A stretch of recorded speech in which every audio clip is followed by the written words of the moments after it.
Under the IMF, almost all Asian countries or all developing countries are completely neglected upon by the conditions that these people put in and all the aspects that you have to fit in order to actually get benefits from the IMF. We tell you that the IMF is one that caters heavily towards Western culture and towards these Western countries who are already rich, who already have all the money, who already have all the benefits that they can just bully these developing countries. And that is something that's wrong. Few pieces of that. First, we tell you that the AMF is symmetric, exclusion to the IMF is symmetrical to an extent, and we believe that the AMF is going to be a more sustainable act towards these Asian countries and towards the developing countries. And it's likely going to be managed by like the economic powerhouses in Asia itself, like China, like Singapore, for example. And it's going to be completely independent of all these Western influences. So the next question is, what are the optics of the AMF actually? We do not believe that this necessarily equates to just cutting all ties with international countries. We still have ties with like the World Bank, for example. You're still going to be allowed to have like trade relations with Western countries. We tell you that those types of things still happen under the side of government. The only thing that changes is that the monetary fund will be handled by Asian countries. And we tell you that it's in fact very much with that. So, and in case things ever go out of hand, at worst, it will be seen as a signal and a sign that the IMF has failed to cater towards these Asian countries. And we tell you that it's principally correct in and of itself for Asian countries to actually get a monetary fund of their own, to actually show that the IMF is not doing it for them, and the IMF is only catering towards Western culture. And I think the reason as to why these Western countries actually don't approve the AMF is solely because of the idea that they want to feel that their power is so vastly huge that no other Asian country can actually take over. And I think the AMF is a sign to show that these Asian countries are actually capable of showing that they're able to actually strive by themselves and strive to actually build the economy and develop the country to their home. Moving on to my arguments. Firstly, why is the formation of AMF a good alternative? We tell you that it's needed for proper development for these poor countries. Two levels to it, right? Firstly, on the flaws of IMF. Why do these flaws exist? It's because of the Western narrative. It's because of the conditions, the conditions that only suit this Western narrative. Like for example, you have to meet very unreasonable standards, for example, in order to be part of IMF. You have to do such and such in order to like be part of it. In order to be part of it. Why is this so? It's because Western countries are detached from Asian countries. Like they're very far apart, and these countries oftentimes don't really care about those things. Don't really care about Western countries. In Asia, it's also because Westerns are likely going to monopolize the monetary values. They're likely going to monopolize all the gains that they get. They're likely going to keep it for themselves. So this is going to put, and under the current system of the IMF, this only puts more countries into a dilemma. For countries like Cambodia, for example, you have an option to either just go into poverty by go into poverty because you don't have help, or either you go into a very volatile economy where you'll have to deal with all the sufferings in future. So it's going to be a lose-lose situation for these Asian countries if you're going to stay in the IMF. Because we tell you we don't want all these countries to constantly be having to go through these very harsh conditions, the very harsh policies in order to uplift themselves as the developing country. Second level, why is it so that AMF is something that is better? This is because AMF is likely going to be proximate towards Asian countries. Your countries are likely going to work together a lot more, given that you receive more. You're likely going to have better relations within each other. I think you see this with groups like ASEAN, for example. You see this with just Asia in general, where you're likely going to have a better relationship. And especially since that they know the AMF was created, given that IMF was something that was, given that AMF is created as an alternative, it's going to be a fact that the laws that are created by AMF is going to be far suited and far more acceptable and far more better compared to laws of the IMF. So on either side, the institution is still going to be bankrolled by a major superpower. Just because China and Malaysia are trading partners, why does this mean that China will give favorable conditions to Malaysia rather than just conditions to Malaysia that favor China? I think the proximity is one that is incredibly important because for Western countries in general, it's far more unlikely for them to actually cater towards countries in Asia. Sure, we buy that in your best case that China is still going to be a main powerhouse and China is still going to become a country that is not the greatest. We tell you it's still marginally better on our side of the world. So even on our worst case, we still win. we still win because we still get those benefits that IMF are never going to provide us anyway. And we tell you another benefit to that is that at least what we are doing is trying to apply some form of change. And as I said earlier, the change is something that is very important because if you remain with the IMF, situations are only going to become worse. And the situations are only going to become worse, and there isn't going to be an upward trend at all because you're constantly going to let these Western countries dominate you. At least with AMF, when you have different countries that are actually going to cater, chances are you're going to get something different, and that is something that we want to strive for. What we did one. Second argument on how it's going to it helps for better economic stand for international benefit. And this is due to the idea that when the AMF starts to come up, this also means that the IMF is going to want to steer towards helping Asian countries as well. The reason for this being is because once international countries, once IMF realizes that AMF is going to come up, that's when you're going to start to have competition. This also means that IMF is going to feel the pressure of losing out its power, or losing out all its benefits that it gets from these Asian countries. They don't have anyone else to monopolize over. Therefore, they already feel that pressure that the AMF is going to give towards them. And we tell you this is something that we can achieve under the AMF. And this is because Western countries will want to get back the power that they already get from Asian countries as well. And this will also look like IMF in the future having trying to have conditions that are better suited towards the world economy in general. So all the benefits that all the benefits the side opposition wants to get, we will be able to get it in the long run. Because we tell you it's impossible to achieve all these benefits now, given that you're having to get bullied by these big countries. We tell you that the AMF gives sort of incentive for everyone in general to actually benefit these developing countries. In a case in which AMF does well, this will just put pressure on IMF to want to accept more terms and conditions, and this will increase increase the development of Asian countries in general. So if you want a world where you give a chance to these poor countries in Asia to actually develop, we tell you that it's still better if you go for the Asian Mandarin. Okay.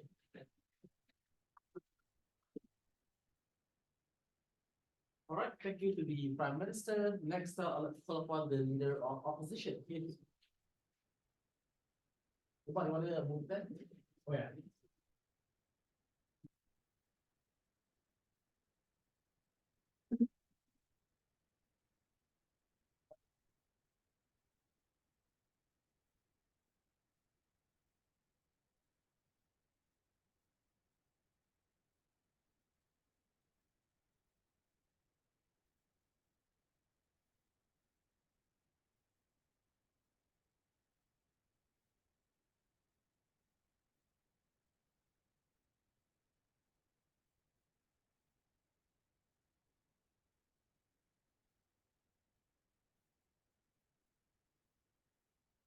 I think precedent shows that the creation of AMF has always been in contention towards Asian countries, that they want to create this sort of thing, but insofar it's not really possible because there's a lot of conflicting ideologies and problems towards creating this very congregation, this very group itself. I'll list all those problems later, but let's go into some rebuttals towards what Prime Minister has told us, right? So I think when they talk about China and they paint China as a good actor, I think that's incredibly false because at the moment in which AMF is created, understand that China has the most money within Asian countries itself. What this looks like is China being able to funnel a lot of money towards AMF, to which they have somewhat a hegemonic control over the AMF itself. So they have the most say in dictating what the policies would look like. Even if that's not true, right? I think the problem then comes to developing countries, Asian nations are largely made up of developing countries as a whole. And I think post-conflict, these countries are still developing or struggling to come out of this situation. And I think AMF contributing to that is really problematic in of itself because there's limited funding towards themselves, so they need help from international actors like the IMF and so on and so forth.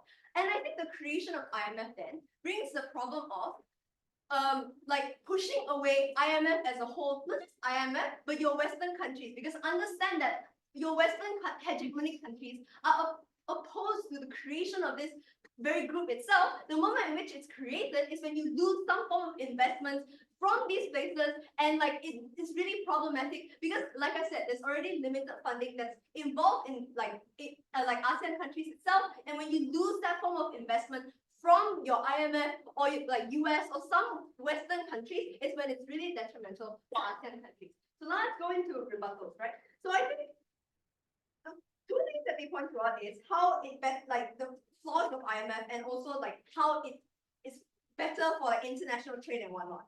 So I think conditions only abide to like I think the creation of AMF itself is really problematic, like I said to you, because like all these countries are developing, they already have limited funding involved in themselves. So what makes you think that you can suddenly grow if insofar you work together? And then I don't think I don't think the notion that Western countries don't care about Asia is actually true, because your Western countries have a lot of investments within Asia itself. So all of this is really important towards Western nations because it is some form of like some form of profit towards them, or just something that they can help with ASEAN countries, that ASEAN countries are able, not just ASEAN, but Asia is able to reap the benefits from it. So that is inherently not true. And then they talk about harsh policies, right? So I think eventually in the AMF, like towards how the hierarchical structure is formed, I think harsh policies can also exist within their side of the house. Because what makes you think AMF or like actors within AMF would be like so like super nice, giving you like flexible policies and whatnot, like lower interest rates to repay loans and whatnot. I don't think that's inherently true, because look at presidents tell you, China doing the Belt and Road Initiative or like the One Road policy, something like this, what they did to Sri Lanka and all those sort of things. I think this would come into play considering that AMF exists. And I don't think you can out-frame China as like one of the biggest actor within this debate, because they are like one of the richest countries within Asia itself. So going into that, how they talked about internationally why it would be good and like this pressures the IMF. I think that's inherently not true. Like, because it's going to make it worse, right? Like I said, it creates a polarity between ASEAN countries and Western nations. And like you lose out on this investment from your Western nation itself, which is inherently dangerous for like Asian nations, because considering that these nations are poor and need some form of development, and these money are only able to flow from like your richest of countries and are able to get some form of help from them. So problems then is, why is AMF not the best actor either? So one, level of financial assistance provided is very, very limited. And then post-COVID, developing states like within these places are already trying to develop themselves and help themselves. They need these investments from Western countries, and I think it's unlikely for Asian countries to be able to provide them with those sort of investments. And then considering that there's conflicting ideologies, cultures between these countries, it's really hard for them to actually band together and work like a consistent policy, considering that IMF, like you trade, like policies created with IMF is unilateral and one-on-one. So it's between like Malaysia with the US itself, and I think this is a better form of like negotiation compared to like AMF in a group where the funding is already very limited, or even worse, controlled like by China or like dominated by China. And then I think the worst off is Western aid is lost, and like the investment flowing from this is completely lost. Yes. If the AMF can challenge and be able to like match the IMF, is it then okay? I think to get to that point in of itself is already really hard. Like I said, developing countries are still developing. The funding that they have from these kind of places is really, really limited. So it's really hard to just challenge the IMF. But I think considering that the IMF is already against these kind of ideas, because understand that the IMF is controlled largely by your Western countries, is when AMF itself would be a challenge to grow further, or like countries like Malaysia itself would find it really hard to trade with your Western nations now, considering that they joined this group because there's large and staunch opposition towards the IMF. So it's when you lose that Western investment within these places, and that's what's really detrimental under their side of the house.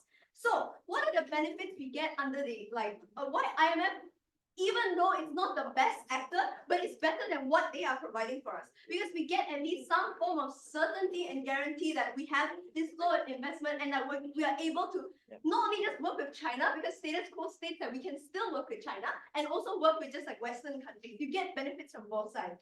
So I think the China initiative is not lost, and that's already inherently good, so you can choose who you want to loan your money from. And it like the policies provided by IMF is unilateral, so negotiations can be done abiding to what each country needs, rather than like negotiating who gets more money within the IMF, because considering all countries are still developing. So arguments then, what it does more harm to ASEAN countries than good. I think this can be split into two because understand that it's still developing. I think I talked about this enough. It's really hard for them to band together considering that there's so many conflicting ideas and whatnot. And from this, the borrowing of money or loaning of money to help development would be very difficult considering that there's wars going on, the Rohingya problem, or just conflicting policies between these countries. And for all those reasons, IMF.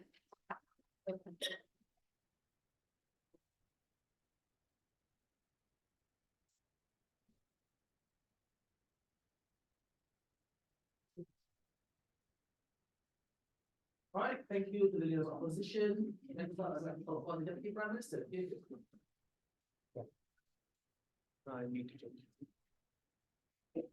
Yes, okay. Remember to move that before every speech now. Okay.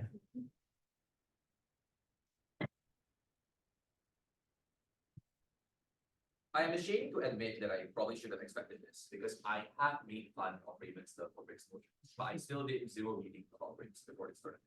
But based on what I do know with the little read that I've done, I can tell you for certain that Asia as a continent, Asia as a collective, is not full of extremely poor and in poverty countries, like the very ignorant perspective that is provided towards the opening opposition.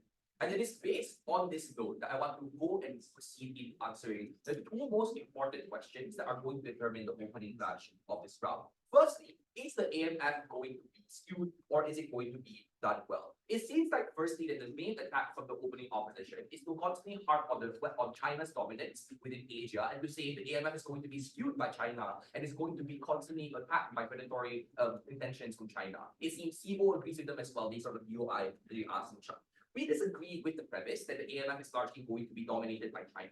The reason for this is because Nishant already told you that based on the current rising influence on the economy that Asian countries have, there are plenty of other alternative powers that we believe are also able to have substantive influence when it comes to managing things like the AMF. The countries, for example, that are sustainably rich, like Singapore, or the collective of ASEAN, which is referred to as one of the largest and fastest growing economies, economic blocks in the world. And so, in this case, we don't believe that China is going to be the be all and all of the AMF economic policy. In that sense, we think the vast majority of their argument is contingent upon Chinese dominance, insofar as they cannot prove that this is unable to stand up against other countries that are also acting together as a collective in terms of Asia, then you cannot have this take root in the debate. But even if you didn't buy this, we told you the most important reason for why this will be done well. The inspiration of AMF was created in opposition to the exclusion that was demonstrated by the IMF. That means the main goal of the AMF, between all the countries that have created it, even with China, was to show an alternative because they were upset by the inaccessibility that came from IMF funds and from the imposition of Western conditions. It is with this focus on its opposition to inaccessibility that we believe the focus of the AMF is directed towards accessibility, is directed towards making its policy far more catered towards other Asian nations and other developing nations' interests, and that is the reason as to why the AMF has the intention to act well in that sense. But let's talk about capability as well, because a lot of the opening opposition asserts the idea that the AMF is going to be completely underfunded, it's going to be fully ruled like China, is going to not have enough funding to compete with the IMF. I want to note firstly that if you cannot compete with the IMF, then I don't know what to tell you because this wouldn't be a motion in the first place. But I would notice as well that Asia is not a rural area full of hawker stores or your dusty roads and whatever, right? There's plenty of other economic rising blocks within Asia as well. I've referenced plenty of them, unless they're able to provide with us full substantive proof as to why China is likely going to be the dominating block within Asia. That is we don't believe that the AMF is going to be ruled completely by underfunding. But second question here, is the IMF suited for Asian development? And O's response thus far to assert that IMF is effective is to say, but the IMF got many investments in the Asian region. No shit, right? But the problem is when it comes towards a lot of these developments and investments that the IMF has in other Asian countries, a lot of these are only targeted towards some of the most richer ends of Asia, or those that are in a position to fulfill the Western conditions that are imposed by the IMF. But other countries like Vietnam, Laos, Thailand, all don't get like the appropriate funding that they're supposed to have, and they get screwed over by the IMF because of the insane Western conditions that have become imposing entire democracy within the countries, or meaning unreasonable climate standards that are simply too far out of reach for the political climate of these nations to reach. Why is the IMF therefore far more likely going to be less effective? We gave you the structural reason of two structural reasons for why. A, the idea of proximity, in that Western countries are largely detached from the beliefs and the political climates of Asian countries, right? There is an inherent divide between a lot of the Western and Asian region, which is the precise reason as to why the AMF and the IMF divide is also created to begin with. But secondly, the complete lack of alternatives that other countries have to the IMF. And this is the main thing that OG goes and gives to you in this round, is that the IMF currently goes completely unchallenged when it comes to monetary funds, and is completely dominant in the monetary funds in the international community is completely dominated by Western influence without any ability for Asian countries to opt out, which is why the vast majority of Western countries are able to take advantage of this hegemony they have over the current political climate and impose their own conditions without any real possible accountability or responsibility. For those reasons, we do believe that there needs to be an alternative. I'll make your point. So your claim is that Asia is becoming a rapidly growing market, and thus we can have many people investing into AMF. But if they're already a rapidly growing market, why don't they have significant influence in the real IMF? Because they're already rich.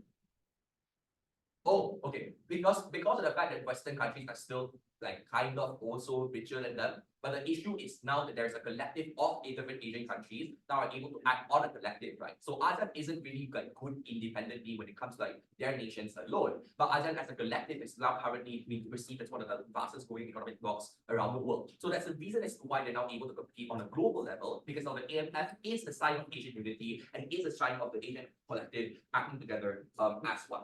What exactly is the main extension that we also have given to you from OG? Based on the execution of the AMF, we believe that the influence of the AMF extends far beyond just this organization itself. But we also believe that when it is given the competition that the IMF needs, that also means that it pushes the IMF to also start adopting other things like having far more accessible things, like far more accessible funding, because it also wants to compete with things like the AMF. Because it doesn't want to lose Western Asian investors, because it doesn't want Asian investments, because it doesn't want to lose other relations with Asian countries, especially. So all this considered together, we do believe that this inherently links towards a further development of the IMF as well as the AMF. So if the execution of the AMF itself was something that we could not win against, we believe the competition that IMF faces is something that also is incentivized on our side, which leads towards a general development for all. We had two pathways to victory when it came to this OG. Firstly, a very important piece of framing that was given to you from Nishant's speech. Whether or not the nation's well-being should be decided by arbitrary divides between Western or Asian beliefs and on how to run the country. Nishant made it very clear that at the current moment, while Western countries have other alternatives like the World Bank and other rich Western countries, Asian countries that do not have the ability to cater towards these conditions face a dichotomy of suffering in poverty or having to abandon their current political stability for volatile political climate. We do not believe that this is particularly good. We do not believe this is sustainable, and for that reason, we have to go with the OG. All right, thank you to the DPM. Now to complete the debate for the opening half, I'll call for the Deputy Leader of Opposition.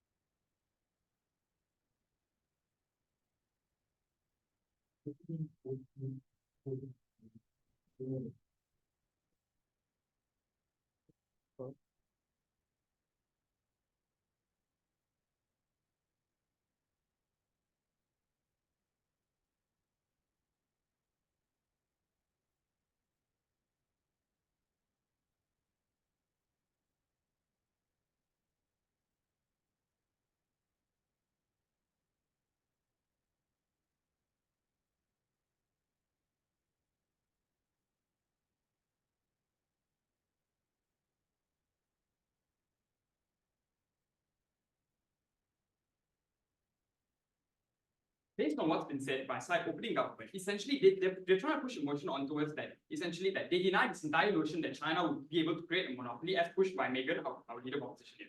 Here's why we want to tell you that there is no guarantee on your side of the house that by using your AMF, that you don't prove exactly as to how China might not actually even end up being a monopoly here, while we tell you that otherwise, because we strongly believe in our side with evidence to back that China is going to end up monopolizing the AMF, and from the AMF, you're essentially, instead of having an Asian monetary fund, you're going to end up with a China monetary fund. And we're going to tell you what. Okay, so what? Why exactly is China such a powerhouse that has the ability to even monopolize its AMF or CMS, as I'm now going to call it? Because China is a financial superpower in the Asian market. They are by far and clearly the richest of the richest in Asia, and they're generally very predatory with regards to policy and their trading. So now, how exactly does this even broaden the gap between them and other Asian countries? So I'll take you this based on recent events, because if you look at status quo, as how things are, in a post-COVID era, that has drastically impacted growing developing countries, particularly our Asian countries, that opening Gulf side, I said, with a beautiful market that's currently developing. This post-COVID era has drastically impacted these markets. In fact, these developing countries are the ones that have been impacted by far and significantly the most, in contrast to our Western counterparts, who suffered relatively lesser damages in contrast to us. So now,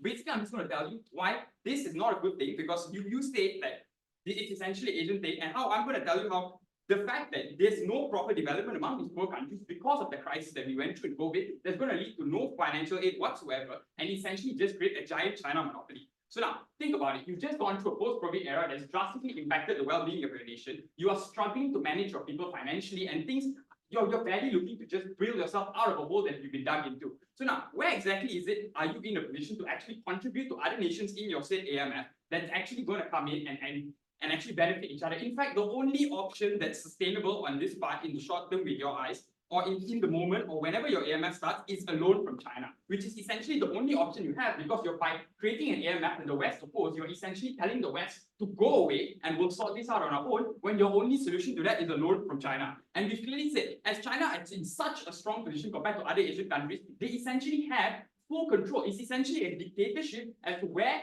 who, and how much they want to trade it, because you're essentially giving China full power to trade within the market at their own free will. Because guess what? This means China dictates everything. Do I want to trade with you? How much do I want to trade with you for? Do I want to give you a loan? What's the interest rate I'm imposing on it? There's no foreign challenge whatsoever to such things, because most countries aren't even in position to actually offer any counter offer to China due to the significant gap in general income and wealth.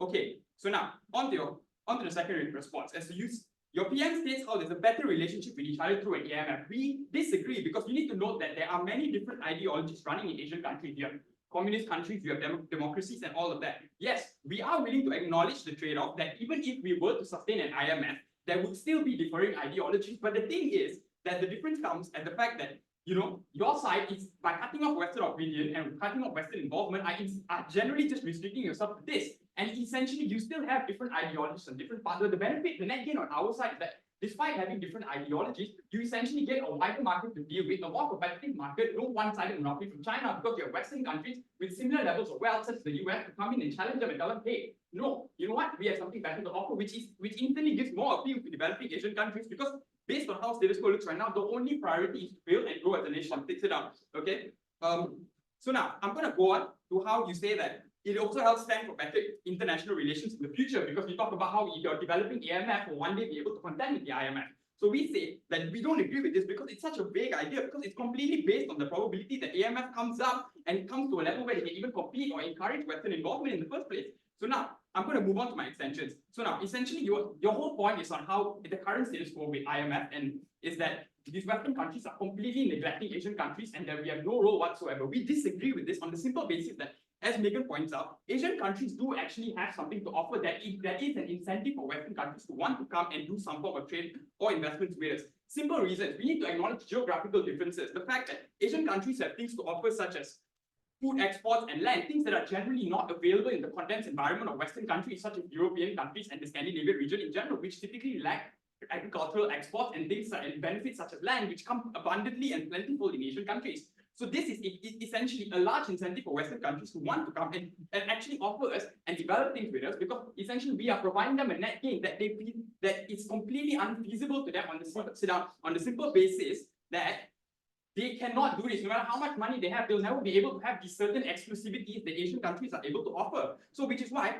this comes at a benefit, because now we have a factor and an incentive provided to Western countries to even want to look at us. And essentially, that's basically why we actually have something to offer. And it's not a case of being completely cast aside by Western countries, because there is an exclusivity on our side as an Asian country that generally most Western countries are unable to offer. Okay, 4 seconds. Sit down. And on a plus note, on our side of the house, we are simply not pushing over Western countries. We're also acknowledging the fact that you can still trade with Asian countries if you want. Essentially, now you're given 2 choices. You have the choice of a China route if you want to go down that route, or you can proceed to trade with Western countries instead. And everybody acts as a giant check and balance for China, which essentially is the net gain for all of our currently undergoing developing Asian countries, as I just explained, because of COVID. Because now essentially what you have is a choice. And a choice is always a good thing, because sometimes if it stops things, giant monopolies like China, from creating crazy ideas that other countries just have to buy into. And on the point of conflicting ideologies, there will be no challenge in Asia whatsoever towards China, because on a simple basis, one, India doesn't even have good relations with China and will not entertain them whatsoever. And that's generally the whole idea as to how, by providing you more choices, you can trade with Asian countries on our side of the house, because there's no need for an AMF, and we're not that, and on our side of the house, and we can also trade with Western countries on our side of the house. But in your side of the house, you're simply limiting these developing countries, which are typically the Asian countries we're talking about, to simply one choice, which is to stick within this bubble of development with one giant powerhouse there, essentially creating this giant monopoly for China to act on. And with that, I have now been happy. Thank you. All right, so we definitely the opposition now. Now let's call upon the member of government. Yes. You guys preferably like 5 minutes, not preferably over.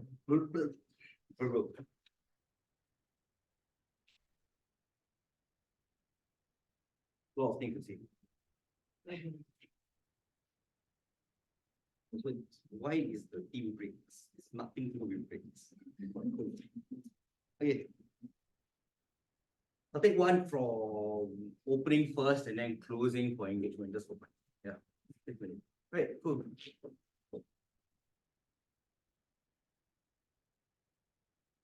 Starting my speech in 3, 2, 1. I'm going to start off by firstly doing a bit of culture. Let's understand what happened in the opening exchange and why necessary a lot of problems still manifested in the opening exchange. Let's understand what OG says, right? OG primarily says that, look, the AMF is a challenge to the IMF. It's something that's important, that the IMF has always been one as problematic in nature because, they want to control your policies. But what then OO response to? OO response was like, to me, very soft, which is the idea that, look, there can never be a power that can overwhelm the Western empire.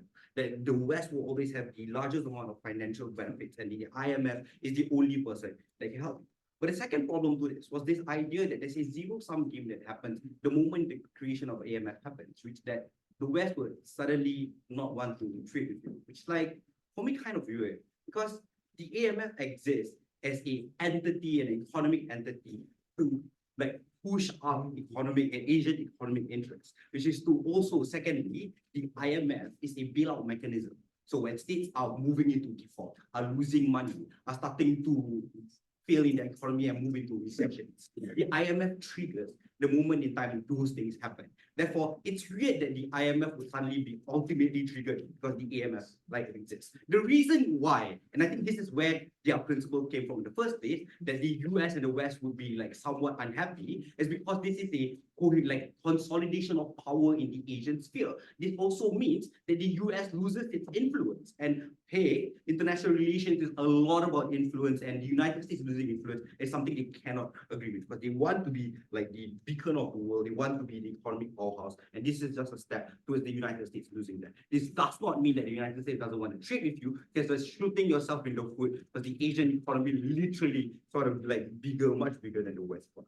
Cool. Let's start with a few things then handling opening opposition as well, because there are 2 major things I want to talk about. There's an extension vertically and horizontally I'm going to do in comparison to OG, right? First thing first, let's understand why OG is like a lot of the argumentations are correct, we agree with it. But the second layer to this, and I think key piece of characterization that needed to happen as to why the AMF will more likely than not succeed and have greater like benefits within the Asian region happening is simple, right? Because number one, not only is it proximity, but it's also how this proximity translates into different things. It's about the supply chains that would eventually fail when states default. It's the reality of how, because we're completely together linked up, right? That the moment a supply chain breaks down, that is also affecting your economy. But secondly, and this tackles OO immediately, was this idea about, look, there can never be a ability for you to take down this monopoly. This is completely untrue, right? States within the Northern Asian region, for example, Northeast Asian region, for example, like Korea and Japan, are economies which can challenge China with India on its side. These are multiple different actors. Because note that the AMF is not a bilateral action, right? It is a multilateral platform. It works within multiple countries working together with multiple financial experts to find out and look and analyze the economy of the Asian region. This means that not only is it going to be it's not going to be monopolized by China purely. I think it's crazy. But secondly, even if it's monopolized by China, here's how we go even hard stance here and tell you that we're fine with that. Because this also means, because it's still a multipolar organization, by the way, that China isn't able to enact debt trap diplomacies. So the problem that they talk about within opening government is immediately reduced, because it's fucked if the AMF continues to apply debt trap diplomacy. This means that your Asian parties within the multipolar agreement wouldn't want to literally agree with you, wouldn't want to be part of the AMF. Therefore, this means China gets lesser ability to enforce its debt trap diplomacy, less ability to engage in bilateral relations, and make a lot of problems. Secondly, then why does this then look like? Why does this look like much more like advancements within the Asian region? I think this is the horizontal extension we're going to take from opening. Because the extension that we'll talk about, and sure a lot of the argumentations were financial, we think it's also about the political aspect of an organization. The international organizations don't only exist for one singular objective. There are multiple objectives behind an international organization, and we think the AMF primarily is also about greater Asian integration. This comes in through two things, right? Number one, that there's a distancing from the West that happens anyway. South Korea and Japan are already distancing themselves from the West. India is also distancing themselves from the West. This thus means that there is a greater ability for us to integrate within the Asian region, and that the AMF is a strong beacon or lead towards that integration. That only when we have a reason to work together and a reason to create some form of growth together that we can push forward. This is an extension from opening, because opening tells you that primarily it's about financial integration. We'll tell you it's not only about financial integration, it's also about how political entities can work together to move forward, right? Secondly, here, and why then it's much more important that we need to primarily challenge the IMF. I think here's where I frame the IMF and immediately take out OO, because OO's argumentation is that IMF is some benevolent actor that tries to save you all the time. I give you two instances. Argentina defaulted as a result of IMF completely failing in their policies. Cochabamba literally had wars happen because IMF said, look, we're going to privatize water because we think that's the smartest decision. This romanticization of the West that comes from opening opposition is at best appalling, right? Because they don't seem to understand that the West is, at the end of the day, don't really give a shit. Because insofar as the distance exists and they don't have a lot of stakes, all they have to do is, we're not going to give you that money anymore. You're on your own. That's why Argentina defaulted. That's why Cochabamba eventually went into shit. Sure, go. So to be clear, to what extent do you, the CG, believe that the AMF should replace the role of IMF in Asia? How much do you think this happens? I think that insofar as the AMF can help bail out countries. Secondly, the principle of the IMF is also not purely about bailing out, it's also about avoiding recessions. Because that was the whole point when initially proposed. We think this will happen again, right? Lastly, then, why the IMF still can happen and the capacity. I think the capacity is answered here. I don't need to answer the capacity.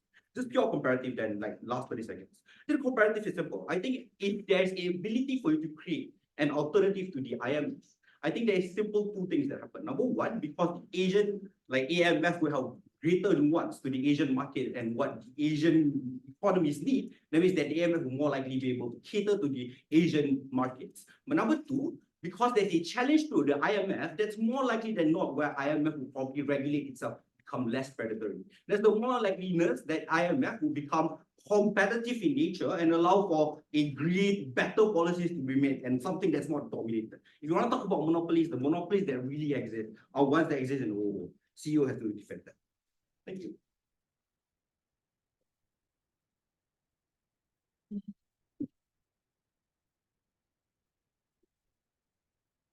Thank you to the member of government. I'd like to call upon the member of opposition.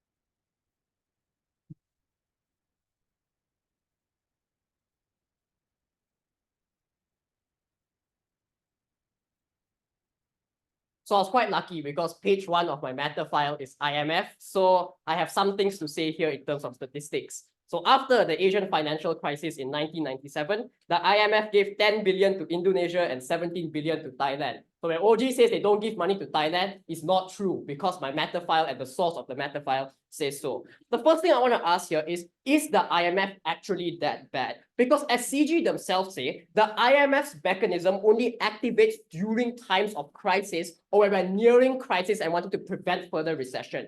The problem is that in cases of crisis, where it tends to be global forms of economic downturn, it's very unclear that if the issues that happen to the countries post-crisis are because of the IMF or due to external economic factors that are completely unrelated. What does this mean? It means the IMF may impose you conditions to privatize your resources, may impose austerity measures, but it's not clear from this gov bench if it's those austerity measures that cause Greece to be worse off afterwards, rather than external economic conditions of the region at the time, whether we are facing our own property crises that are stopping these things.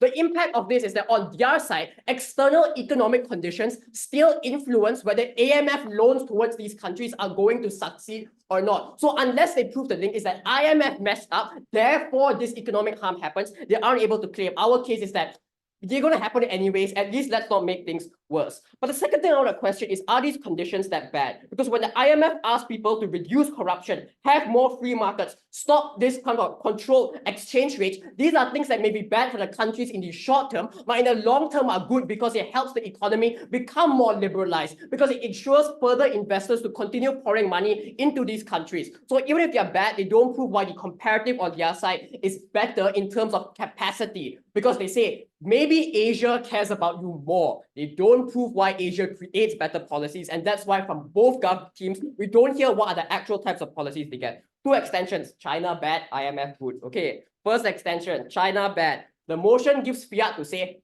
AMF forms, doesn't say that AMF succeeds. The only analysis from OG is that Western values bad and Asia is more proximate. I'm sorry, but inspiration to oppose the IMF is not a proper mechanism because they may have the shared values that want to oppose the West. But in fact, we will say that those shared values and this place that comes from colonial sentiments that actually makes this body worse off, because the way that it was founded is based on you trying to oppose the West rather than trying to create internal policies that are good. So the types of policies that you propose are those that are going to be opposite of the conditions that the West imposes on you, because you want to get that buy-in. So instead of privatization, you want more nationalization of these state-owned enterprises, which they don't prove why it's going to be a good thing, because your policies must be different, otherwise you can't get buy-in towards the AMF. The second thing is that geographical proximity doesn't mean benevolence. China conducts military operations in the South China Sea all the time, even if it leads towards more military skirmishes or investor no confidence in these areas. So once again, not proven. The second claim they make is that other rich Asian countries can fund the IMF like Singapore. Empirically untrue. Since when does Singapore do this? And CG themselves say China is likely to do this. The world's judge manual says that empirical reasons are as persuasive as logical reasons, and empirically it's not true. So doesn't work. The second part of this extension is that it's not that China itself is a pernicious actor in all cases, but it's about what they will actually do once they have this power. Because if we consider they'll be bankrolling these the institutions, what are the types of policies they will impose onto this country? Note that the AMF is still a new construct. So to ensure that they're able to get as much money as possible, they have to get high interest rates to pay back the forms of loans they give out towards Asian countries, which means those types of measures are worse off. But number 2, I would say China is an unreliable long-term partner. The domestic economy is weak. There's a property crisis to redirect resources to the domestic consumer market instead. But number 2, there's massive amounts of private debt. The matter file says that household debt is 60% of China's current GDP, which means that China, even if now has good incentives, they don't prove why it's a reliable partner in the long term. The comparative on our side is to get greater access to a greater pool of funds that can help these Asian countries, even when China is on an economic downturn. What's the weighing? First, OO never actually impact why Chinese dominance is bad. We gave reasons to why China bankrolling the AMF is comparatively worse than the US bankrolling the IMF. So we'll get rid of the rest of the debate saying China bad, US bad, international institutions bad. We actually prove prove why this is the case. We're the only team that actually talks about BRICS here, because China investing into other countries, like doing more BRICS related stuff, because the BRICS just expanded membership, means they can't really focus on the AMF instead. CG. Yeah, if the harm is symmetrical, then at the very least what Gov does is to choose between two different harms. Okay, I will actually explain why you cannot choose. The reason why this is the case is because your case depends on the Asia mostly choosing the EMF, right? Because IMF always bad. So what this leads to is that China wants to assure dominance in the market. It has to push out the IMF. So the forms of loans that you're going to give are going to be, at first, maybe there's a bit of competition, but the IMF wants to withdraw because the West is opposed to this policy. Info slide says West was angry at this, so I'm not sure why they're going to succeed on your side. Like, yes, we agree they'll still trade, but they won't trade to the same extent. They won't support the creation of the AMF in good ways. Doesn't make sense. Okay, second extension, why comparatively the IMF is on an upward trend of improvement. We take Gov at their best, not like OO. Explain why. Maybe IMF is not very good now. Why is it still good for our side? First, there's more representation over time. There's internal reforms, more Asian technocrats due to the backlash after the austerity policies in Greece, which push for more Asians to be represented within the IMF. Number two, Asia is a rapidly growing market, as OG themselves say. So there's expanding labor force in ASEAN. There's diversified investment in Central Asia, which means that you have a greater capacity for pool in the IMF, because Asian countries are donating more money towards the IMF, because you also have greater amounts of votes and all that. So basically, IMF is more likely to cater to Asia in the long term, even if they have not done so for the past 50 years. You don't change the past 50 years. Past 50 years already happened. Number two, why do we get more money? The first thing to note here is that we need to convince global investors. And the thing that IMF has is global control. There's no way for AMF investors to have assurance of what other countries' monetary policy is. So even if you assure goodwill that they want to invest, it's about whether they want to invest to the same extent. Because when you invest in the IMF, you know that the IMF is able to like pull the strings for different countries to have like monetary policy that's going to be good. On your side, IMF doesn't know what AMF is thinking. AMF doesn't know what IMF is thinking. So it's very difficult to coordinate policy that assures investors that we can get returns on the loans that we loan out towards these countries. But number two, it is oftentimes good for developing countries to have this global assurance. So for example, when the Biden spending plan, when that $2 trillion of US were invested into the economy, that led to inflation of developing countries' debt around the world. It's very difficult for us to deal with this debt because most countries are still pegged to the US dollar anyways. At least on our side, because the IMF knows that they have this control, they are more willing to go into risky situations and give money to developing countries. For these reasons, China bad, IMF good. Let's oppose. All right, thank you. We have a proposition. Next up, we'll move on to the government whip and include the debate for the government batch. Thank you. One batch, not one purposes. And right? And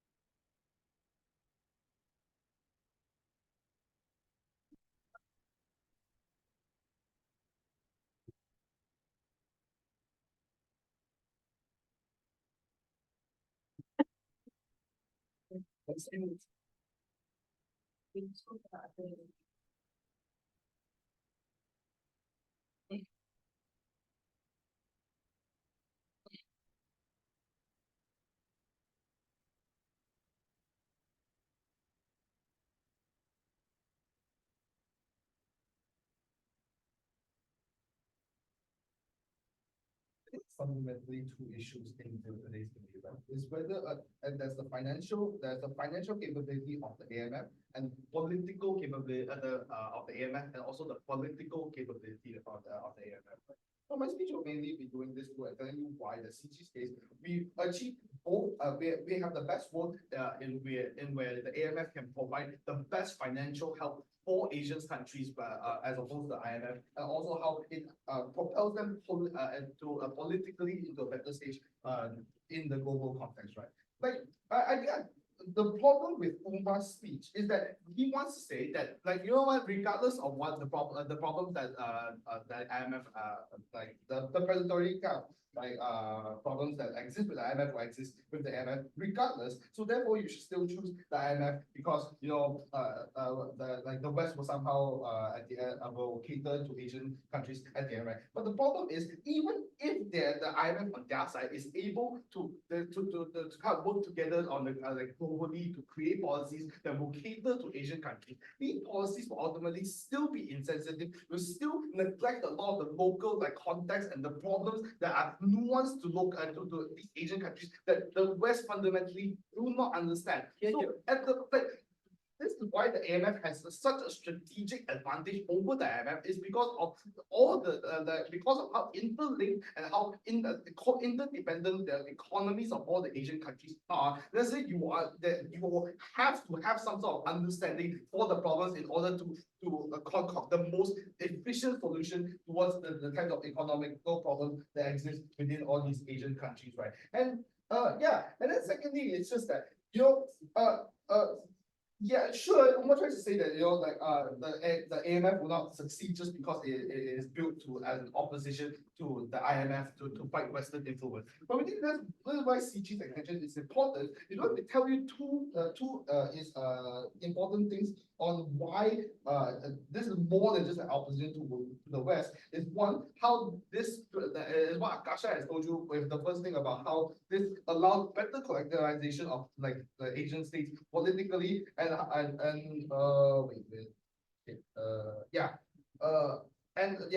allows better integration. And technically, it's just how that there is the capacity within the AMF to provide the financial assistance towards Asian countries because of the multiple major economies that do exist within the Asian countries, right? Yes. So we explained why the IMF is still on a trend of catering towards these Asian countries. But if your case is just that Asian countries need help and AMF is good, isn't that same as OG? No, we give our case is that sure, AMF does give help, but the more important part is how it helps these countries politically, where OG mainly focuses on the financial capabilities of what the AMF does, right? And also I don't think that at the end of the day the IMF will cater to Asian countries, right? Because we don't think that they see that much they see that much value that they can get from Asian countries in order to give them any sort of good to give them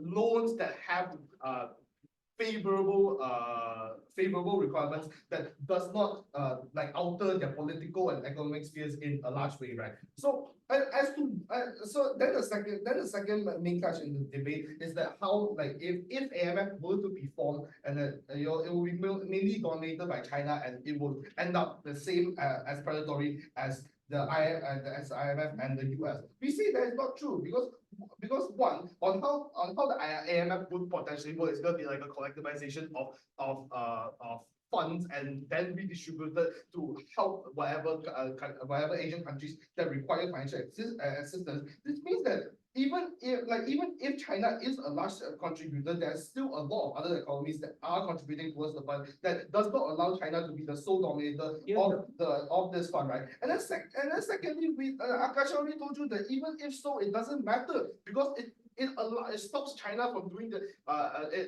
it exactly stops the problem that opposition wants to talk about how China can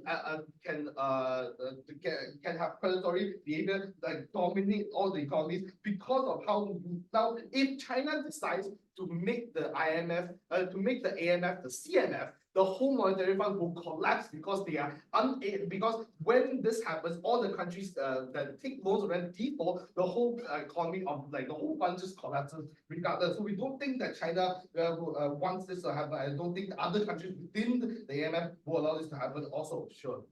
So what will happen between the trade relations with the West and Asian countries? Like Akasyah already told you, the West still wants influence. The types of investments that happen, the FDI, whatever, will still exist within Asian countries. It's just the IMF, they don't give a shit about you regardless. So I don't think that any delta happens there. The investments that already exist will still exist, maybe even more now if they want to consolidate even more influence now they're directly opposed by the rising AMF, right? And and then right.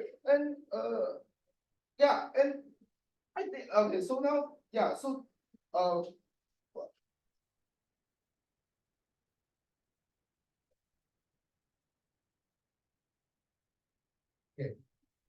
Yeah, I think at the end of the day, why CG's extension is the most important is to show that not only that, I think like the clash between like the financial capabilities of the IMF versus the AMF is like virtually the whole debate. But our unique extension is how like politically we're able to gain so much more power that is better able for us to get to like compete with the West to get better investments or like even like stop like have more leverage against the West all the predatory behavior that already existed because now we have an alternative for Asian countries to opt out, whereas on their side they have no alternative. They have to choose the IMF or they just have to rot in whatever economic status they have right now. PG.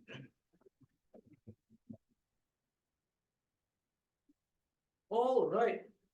Thank you for the government whip. Conclude the debate. I will now call upon opposition debate. Yeah.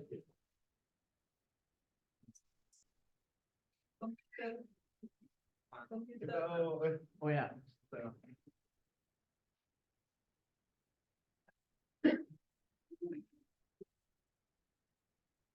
Wait, what's this?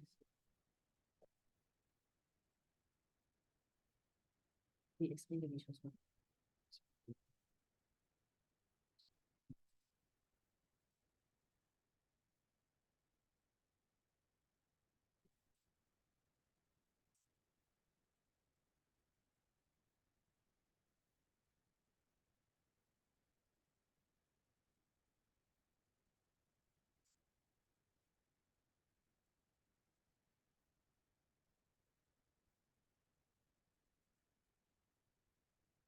Okay.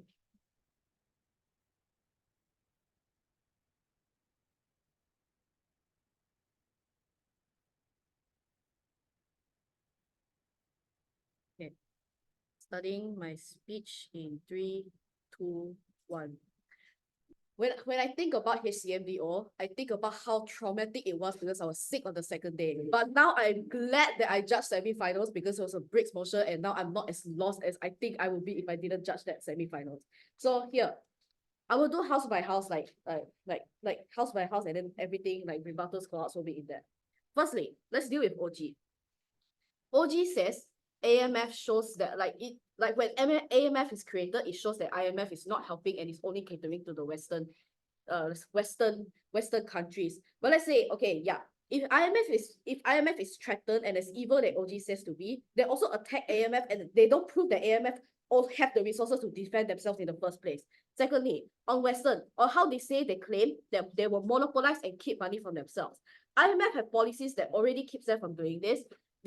IMF works and prospers on trust. If they were letting the Western countries do this already, trust will be gone. There will not be investors. And IMF does not want to lose investors. They don't have the intention to let this happen in the first place. Thirdly, on geographical proximity that Umar has already mentioned, it doesn't work, right? Like Umar says, Malaysia trades with USA and USA still helps. China has military trainings in Southeast Asia that's damn close to like all the Southeast Asian countries, right? It's near Malaysia, it's near Singapore, where you get bombed anytime. It's close. It's geographically close, but Malaysia can't do anything to China because it's a power asymmetry between China and Malaysia. Malaysia can't say shit. Next, they say Asia. OG also says that Asia is becoming richer. That's why they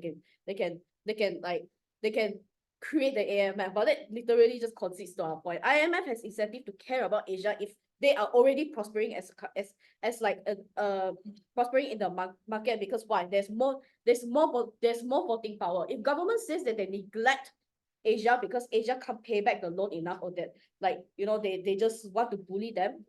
When we take OG's characterization and say that Asia is more prospering now, then it means that they can pay back the loan. IMF is more willing to give money to these Asian countries because they can pay back the loan.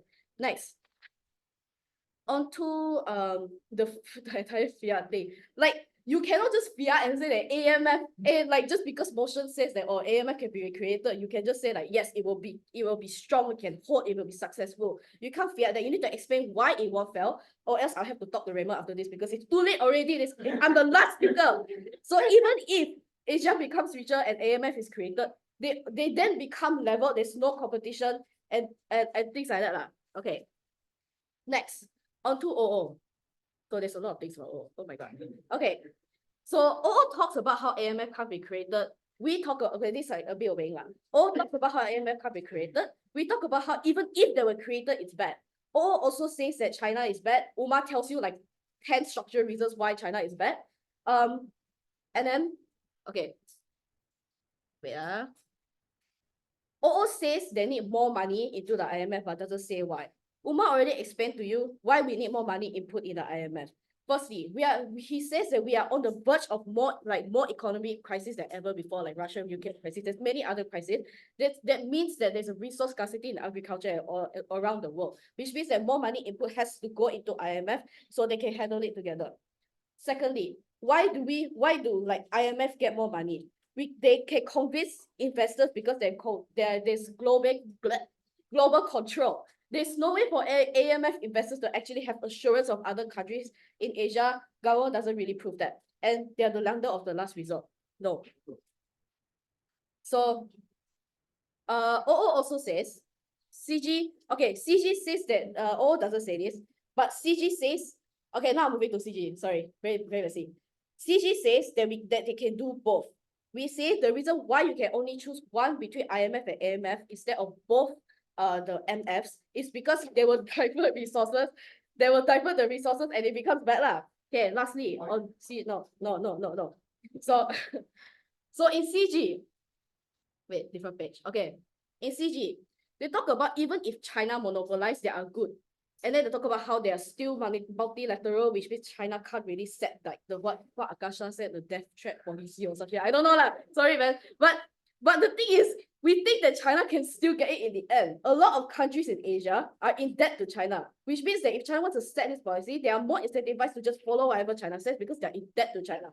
So even if there are rich countries like Singapore and Brunei, they're in contention in power with China, it will end up like Akasyah in like one of our in like Akasyah and Singapore and Brunei in like 1v6, all of us in Valorant and lose 0-13. It's like, you get what I mean, right? So only in crisis, maybe because Akasyah say IMF has spent a lot of time because of crisis. The conditions aren't as bad as as long as long term it helps the country's economy and the policies are different. Where is it? Okay, next. West, like CG also talks about how West caters to the Asian countries. If China don't want IMF policies, Umar already states that they need to have opposite policies to cater to these Asian countries. Umar explains why IMF will improve their policies with incentives. But even if it's because government want to say IMF don't handle crisis well, I didn't hear anything from no. I didn't hear anything from why AMF will help as well. They don't have the experience, they don't have the precedents, they don't have the policies that IMF has and has built upon mistakes. And it's not like you can't handle every crisis perfectly, right? So IMF has more experience in handling crises like this. AMF doesn't, so it's worse on government side. They don't prove how IMF will actually stand and help these Asian countries in the long run. So yeah, of course. All right, thank you everyone. That concludes the semifinals. I invite